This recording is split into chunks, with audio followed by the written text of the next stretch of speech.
প্রধানমন্ত্রী তারেক রহমানের সভাপতিত্বে সচিবালয়ে বর্তমান সরকারের প্রথম একনেক সভা অনুষ্ঠিত। 483 কোটি 43 লাখ টাকা ব্যয় 5টি প্রকল্পের অনুমোদন। প্রধানমন্ত্রীর সঙ্গে ভারতের হাই কমিশনার প্রণয় বর্মা সৌজন্য সাক্ষাৎ। ভারত থেকে পাইপলাইনে ডিজেল আমদানি চলমান ইস্যু সহ বিভিন্ন বিষয়ে আলোচনা।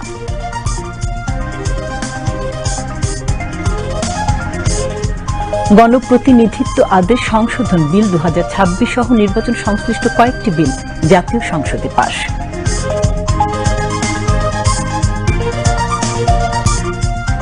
7 থেকে 13 এপ্রিল পর্যন্ত দেশের ইলিশ সমৃদ্ধ 20টি জেলায় জাটকা সংরক্ষণ সপ্তাহ উদযাপন করা হবে, জানালেন মৎস্য প্রাণী সম্পদ মন্ত্রী আমিনুর রশিদ। ত্রয়োদশ জাতীয় সংসদের সংরক্ষিত নারী আসনে নির্বাচনের তফসিল ঘোষণা 8 এপ্রিল, নির্বাচন 12 মে, জানিয়েছে নির্বাচন কমিশন।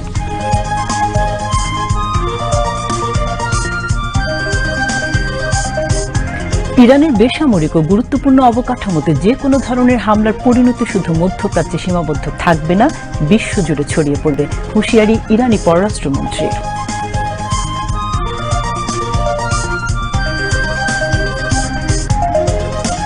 এবং এশিয়ান গেমস হকির বাছাই পর্বের ম্যাচে উজবেকিস্তানের সাথে 1-1 গোলে ড্র করেছে বাংলাদেশ।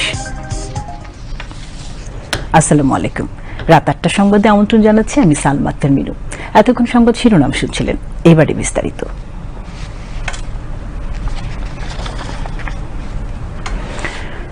483 কোটি 43 লক্ষ টাকা ব্যয় সংবলিত 5টি প্রকল্পের অনুমোদন দিয়েছে জাতীয় অর্থনৈতিক পরিষদের নির্বাহী কমিটি একনেক। অনুমোদন দেওয়া হয়। বৈঠকে মন্ত্রী পরিষদের সদস্যবৃন্দ এবং সংশ্লিষ্ট মন্ত্রণালয়ের ঊর্ধ্বতন কর্মকর্তাগণ উপস্থিত ছিলেন। একনেক সভায় অনুমোদিত প্রকল্পগুলো হচ্ছে: সার্বজনীন সামাজিক অবকাঠামো উন্নয়ন প্রকল্প 2 প্রথম সংশোধিত, চর ডেভেলপমেন্ট অ্যান্ড সেটেলমেন্ট প্রজেক্ট 4 তৃতীয় সংশোধিত, আইটি ট্রেনিং ও ইনকিউবেশন সেন্টার স্থাপন দ্বিতীয় সংশোধিত, শিশু ও মাতৃস্বাস্থ্য এবং স্বাস্থ্য ব্যবস্থার উন্নয়ন কম্পোনেন্ট 2 এর আওতায় দেশের 8টি বিভাগীয় মেডিকেল কলেজ হাসপাতালের ডায়াগনস্টিক ইমেজিং ব্যবস্থার আধুনিকীকরণ প্রথম সংশোধিত এবং গোপালগঞ্জ ডেন্টাল কলেজ ও হাসপাতাল স্থাপন দ্বিতীয় সংশোধিত প্রকল্প।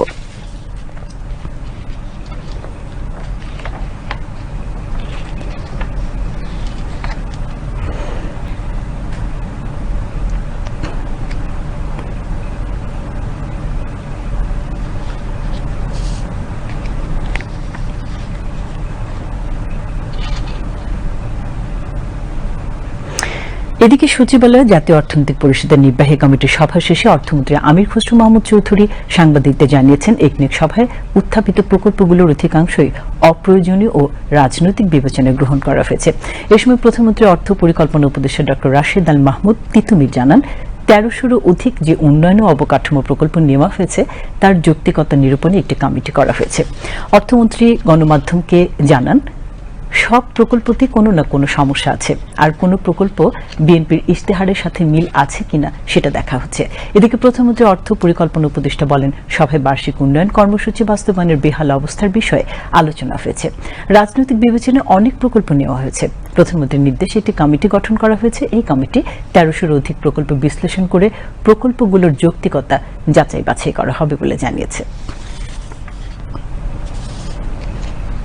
প্রায় সব প্রকল্পগুলো তো আগের তৈরি করা এবং এটা নতুন একটা অভিজ্ঞতা, এবং প্রকল্পগুলো আমরা পর্যালোচনা করতে গিয়ে যা দেখলাম, অনেকগুলো প্রকল্প অনেকগুলো সমস্যা আছে।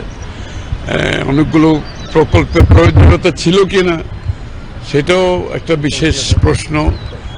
তো এগুলো এত বেশি বিশ্লেষণ করতে হচ্ছে যে প্রকল্পগুলো বিভিন্ন কারণে বিভিন্ন উদ্দেশ্যে করা হয়েছে। অনেকগুলো প্রকল্প প্রশ্নবিদ্ধ হচ্ছে বিভিন্ন কারণে, মূল্যায়নের কারণে, এটা যৌক্তিকতার কারণে প্রশ্নবিদ্ধ হচ্ছে। সুতরাং আমাদেরকে খুব কেয়ারফুলি যেতে হচ্ছে, কারণ বাংলাদেশের জনগণের টাকা তো এই টাকাটা, প্রতিটি টাকা ব্যয়ের পেছনে বাংলাদেশের মানুষ এইখান থেকে তার টাকার মূল্য পাচ্ছে কিনা, তার বিনিয়োগের উপর রিটার্ন পাচ্ছে কিনা, এখানে জব ক্রিয়েশন হচ্ছে কিনা, তো অনেকগুলো বিষয় বিবেচনা করতে হচ্ছে। সুতরাং আমরা কিছু ক্যাটাগরিতে যাচ্ছি, একটা কমিটি করা হয়েছে, আমরা ইভ্যালুয়েশন করছি এর মধ্যে কতগুলো বাদ যাবে, কতগুলো এক্সটেনশন করা যাবে, কতগুলো আগামী দিনে আমরা নতুনভাবে গ্রহণ করব, এগুলো শেষ হওয়ার পরে ক্রমান্বয়ে যে খারাপ জিনিসগুলোকে বের করে ভালো জিনিস বের করতে যাতে সময়ের দরকার, এই কাজগুলো মাননীয় উপদেষ্টাকে দিয়ে একটা কমিটি করা হয়েছে। সেই কমিটির মাধ্যমে এগুলোর ক্লিনিং প্রসেস শেষ করে ক্রমান্বয়ে আমরা যত দ্রুত সম্ভব বিগত দিনের যে প্রকল্প এগুলোকে আমরা শেষ করতে চাচ্ছি, যেহেতু আমরা নতুন প্রকল্প নিয়ে আসবো আগামী দিনে। আমাদের যে জনগণের কাছে যে আমাদের দলের যে ম্যানিফেস্টো, ওগুলোকে ধারণ করে যত তাড়াতাড়ি সম্ভব নতুন প্রকল্পের মাধ্যমে আমরা যাতে জনগণের কাজে দেওয়া প্রতিশ্রুতি পূরণ করতে পারি। প্রধানমন্ত্রী তারেক রহমানের সঙ্গে সৌজন্য সাক্ষাৎ করেছেন ঢাকায় নিযুক্ত ভারতীয় হাই কমিশনার প্রণয় ভার্মা। আজ সচিবালয়ে প্রধানমন্ত্রীর কার্যালয়ে সাক্ষাৎ অনুষ্ঠিত হয়। সাক্ষাৎকালে পররাষ্ট্রমন্ত্রী ডক্টর খলিলুর রহমান ও প্রধানমন্ত্রীর পররাষ্ট্র বিষয়ক উপদেষ্টা মোহাম্মদ হুমায়ুন কবির উপস্থিত ছিলেন।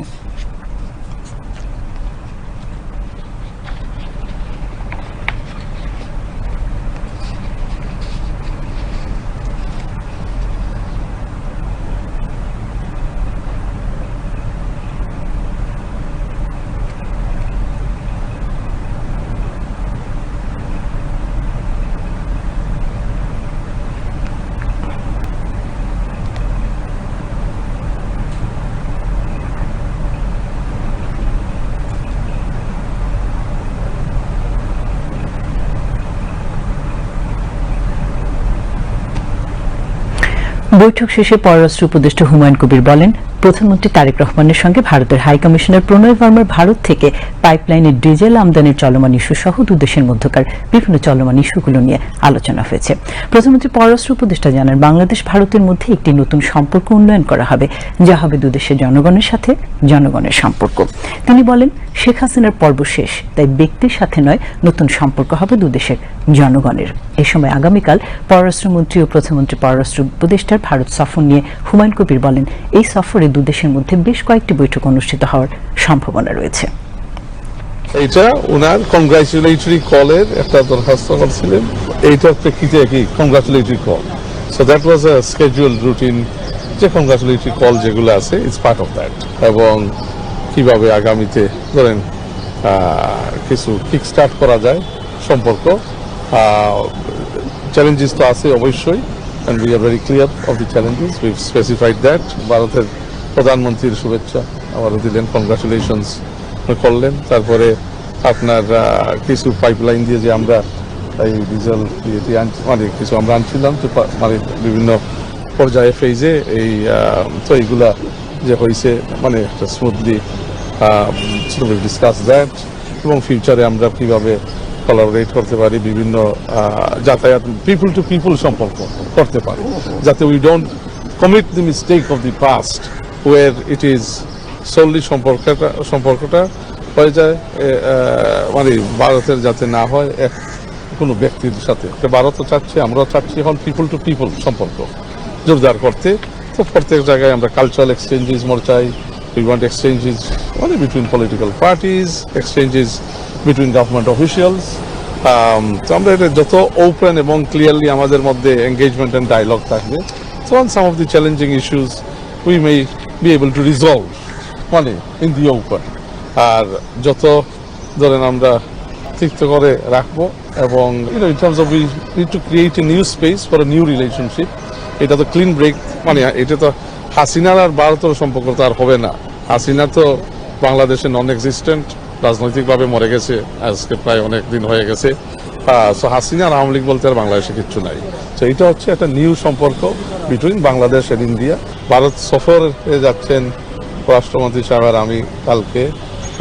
ভারত সফর আসলে স্পেসিফিক, এটা শুধু ভারতের কোনো এক্সক্লুসিভ সফর না, আমরা মরিশাস যাচ্ছি, যেটা ইন্ডিয়ান ওশান সামিট যেটা, ওটা অ্যাটেন্ড করতে। তো অন রুট একটা গুডউইল ভিজিট।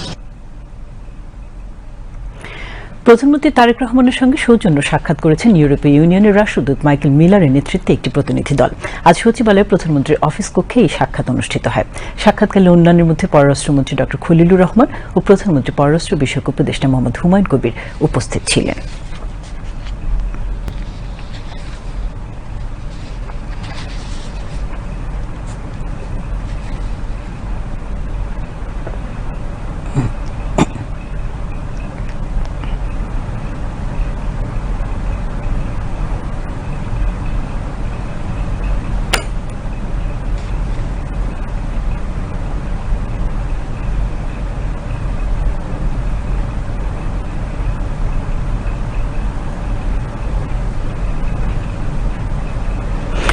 জাতীয় সংসদে আজ গণপ্রতিনিধিত্ব আদেশ সংশোধন বিল 2026 সহ নির্বাচন সংক্রান্ত বেশ কয়েকটি বিল পাশ হয়েছে। আইন বিচার ও সংসদ বিষয়ক মন্ত্রী মোহাম্মদ আসাদুজ্জামান বিলগুলো পাশের প্রস্তাব করলে তা সর্বসম্মতিক্রমে কণ্ঠভোটে পাশ হয়। বিকেলে ডেপুটি স্পিকার ব্যারিস্টার কায়সার কামালের সভাপতিত্বে সংসদের বৈঠক শুরু হয়। সংসদ নেতা ও প্রধানমন্ত্রী তারেক রহমান অধিবেশনে যোগ দেন। এদিকে জাতীয় সংসদে আজ অর্থমন্ত্রী আমির খসরু মাহমুদ চৌধুরী শীর্ষ 20টি ঋণ খেলাপি প্রতিষ্ঠানের তালিকা প্রকাশ করেছেন। টেবিলে উত্থাপিত প্রশ্নোত্তর পর্বে মন্ত্রী এই তালিকা প্রকাশ করেন। এক প্রশ্নের জবাবে অর্থমন্ত্রী সংসদকে জানান, গত বছরের 31 ডিসেম্বর স্থিতি ভিত্তিক ব্যাংকিং খাতে মোট খেলাপি ঋণের পরিমাণ 5,44,831 কোটি 88 লাখ টাকা।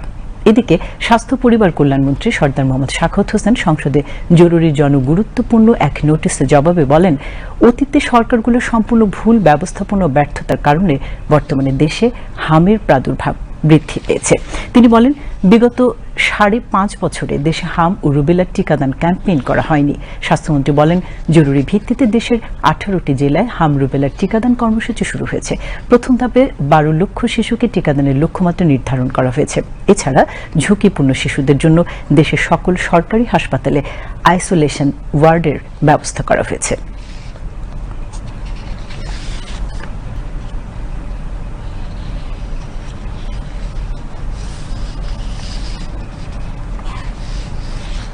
অতীতের সরকারগুলির সম্পূর্ণ ভুল ব্যবস্থাপনা এবং ব্যর্থতার কারণে সরকারগুলোর বলতে ফ্যাসিস্ট সরকার এবং জাস্ট ইমিডিয়েট পাস্ট যে গভর্নমেন্ট গিয়েছে ওদেরই মিন করতেছে মাননীয় স্পিকার। ভুল ব্যবস্থাপনা এবং ব্যর্থতার কারণে বর্তমানে হামের প্রাদুর্ভাব বৃদ্ধি পেয়েছে। দেশের সর্বশেষ হাম রুবেলার ক্যাম্পেইন 2020 সালের ডিসেম্বরে অনুষ্ঠিত হওয়ার পর দীর্ঘ 5.5 বছর যাবৎ কোনো ক্যাম্পেইন পরিচালিত হয়নি। এছাড়া টিকা ক্রয়, সংগ্রহ ও সরবরাহ ব্যবস্থাপনায় পূর্ববর্তী দুটো সরকারের অদূরদর্শী সিদ্ধান্ত ও দীর্ঘসূত্রিতার ফলে টিকার মজুতে মারাত্মক সংকট তৈরি হয়। এর পরিণতিতে দেশব্যাপী হামের টিকা সহ আরও 6 ধরনের গুরুত্বপূর্ণ টিকার অভাব দেখা দেয়, যার কারণে বহু শিশু বঞ্চিত হয় এবং সংক্রামক রোগে আক্রান্ত হওয়ার উচ্চ ঝুঁকিতে পড়ে, যার ফলাফলে বর্তমান সংকট তৈরি হয়েছে। আমরা গতকাল 5 এপ্রিল থেকে হামের টিকাদান শুরু করেছি। প্রথম ধাপে সারা বাংলাদেশের 18টি জেলা এবং 30টি ঝুঁকিপূর্ণ উপজেলায় জরুরি হাম রুবেলা টিকাদান কর্মসূচি শুরু করেছি। এই কর্মসূচির আওতায় 6 মাস থেকে 5 বছরের কম বয়সী অর্থাৎ 59 মাস সকল শিশুকে ক্রাশ প্রোগ্রাম হামের টিকা প্রদান করা হচ্ছে। প্রথম ধাপে 12 লক্ষ শিশুকে টিকার আওতায় আনার লক্ষ্য নির্ধারণ করা হয়েছে। ঝুঁকিপূর্ণ শিশুদের জন্য দেশের সকল সরকারি হাসপাতালে আইসোলেশন ওয়ার্ডের ব্যবস্থা করা হয়েছে। সংবাদে নিচ্ছে একটি বিরতির পর থাকছে অন্যান্য সংবাদ। ওয়াও, কি সুন্দর লাইট! কিন্তু এখানে অযথা লাইট জ্বালিয়ে অপচয় করছে। আজ এখন পর্যন্ত 900 টাকা হয়ে গেছে, আর কয়টা টাকা হইলেই তোর পরীক্ষার ফি কালকা দিয়ে দিতে পারো। শোন, তুই কিন্তু খুব ভালো করে পড়বি, তোর অনেক বড় হইতে হইব। বাবা, আমি মন দিয়া পড়মু কেমনে? সারাদিনে কারেন্ট নাই, লাইটেও চার্জ দিতে পারি নাই, ফোনেও না। যে কোনো সময় ফোনটাও বন্ধ হয়ে যাইব। হায় রে, এখানে হাজার হাজার বাতি জ্বলে, চারিদিকে আলো, আর আমার ঘরে শুধু অন্ধকার। এর একটা বাতি যদি আমার ঘরে থাকতো, মায়াটা ঠিক মতো পড়ালেখা করতে পারত। অতিরিক্ত আলোকসজ্জা পরিহার করি, বিদ্যুতের অপচয় রোধ করি। বিরতির পর সংবাদে আবারও স্বাগতম। আগামী 7 থেকে 13 এপ্রিল পর্যন্ত জাটকা সংরক্ষণ সপ্তাহ 2026 উদযাপন করবে মৎস্য প্রাণী সম্পদ মন্ত্রণালয়। আজ সচিবালয়ে এক সংবাদ সম্মেলনে মৎস্য প্রাণী সম্পদ মন্ত্রী আমিনুর রশিদ সাংবাদিকদের এ তথ্য জানান। জাটকা ধরা থামায় যদি ইলিশে ভরবে সাগর নদী, এই প্রতিপাদ্যকে সামনে রেখে এবার জাটকা সংরক্ষণ সপ্তাহ পালিত হবে বলে জানান আমিনুর রশিদ। দেশে ইলিশ সমৃদ্ধ 20টি জেলায় একযোগে এই কর্মসূচি পালন করা হবে। একই সাথে 15 এপ্রিল থেকে 11 জুন পর্যন্ত বঙ্গোপসাগর ও তৎসংলগ্ন এলাকায় সব ধরনের মাছ ধরা নিষিদ্ধ করা হয়েছে। এ সময় মৎস্য প্রাণী সম্পদ প্রতিমন্ত্রী সুলতান সালাউদ্দিন টুকু বলেন, এ সময় নিয়ম অনুযায়ী জেলেদের খাদ্য সহায়তা দেওয়া হবে। তিনি বলেন, জেলেদের সহায়তার ক্ষেত্রে কোনো অনিয়মকে প্রশ্রয় দিবে না সরকার। সবার সহযোগিতা পেলে এই কার্যক্রমকে সফলভাবে এগিয়ে নেওয়া সম্ভব বলেও জানান তিনি।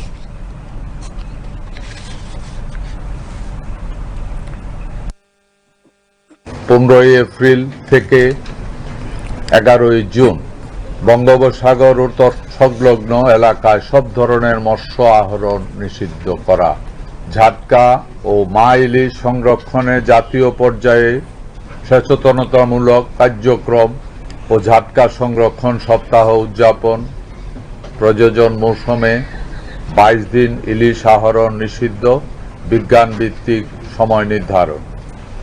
1 নভেম্বর 30 জুন পর্যন্ত ঝাটকা ধরা, পরিবহন, বিক্রয় সম্পূর্ণ নিষিদ্ধ।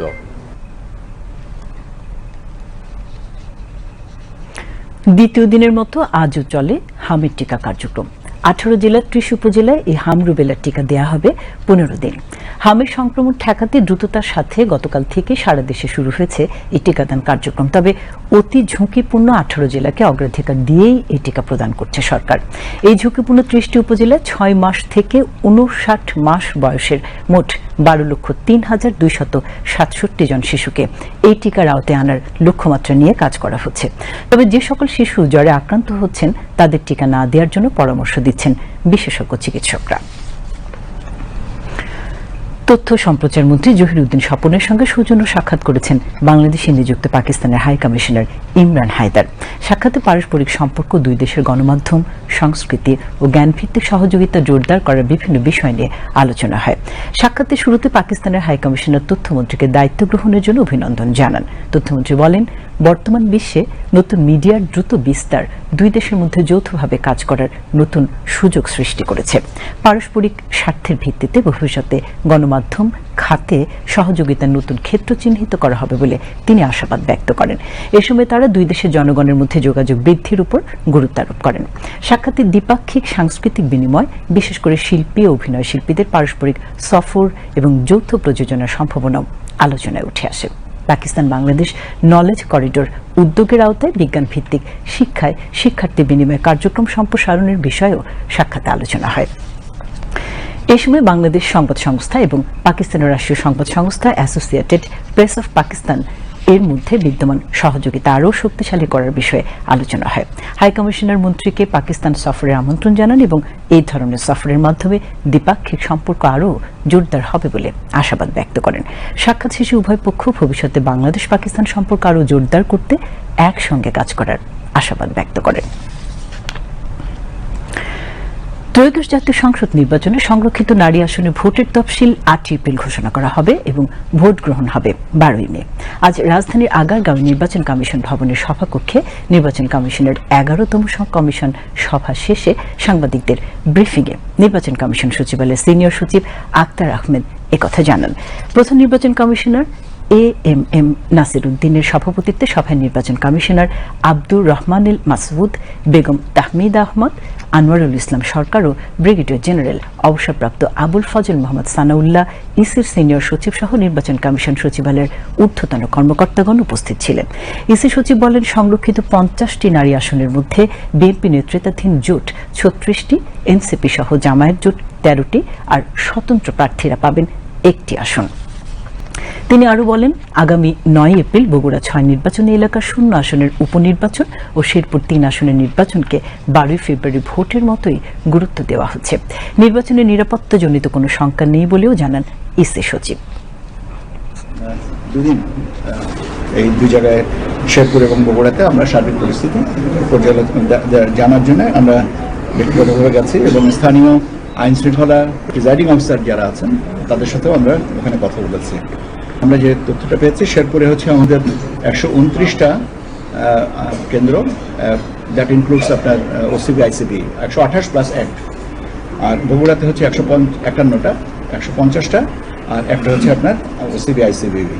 নির্বাচন নিয়ে আপনার কোনো রকমের দুশ্চিন্তাগ্রস্ত হওয়ার নতুন কোনো পরিস্থিতি নাই, সার্বিক পরিস্থিতি স্বাভাবিক আছে।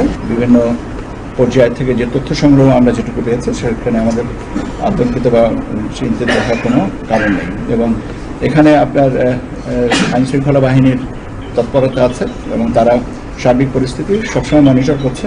সংরক্ষিত মহিলা আসনের নির্বাচনের বিষয়ে আমাদের যে 8 এপ্রিল 2026-এর তফসিলটা ঘোষণা হবে আর ভোট হবে 12 মে 2026 তারিখ।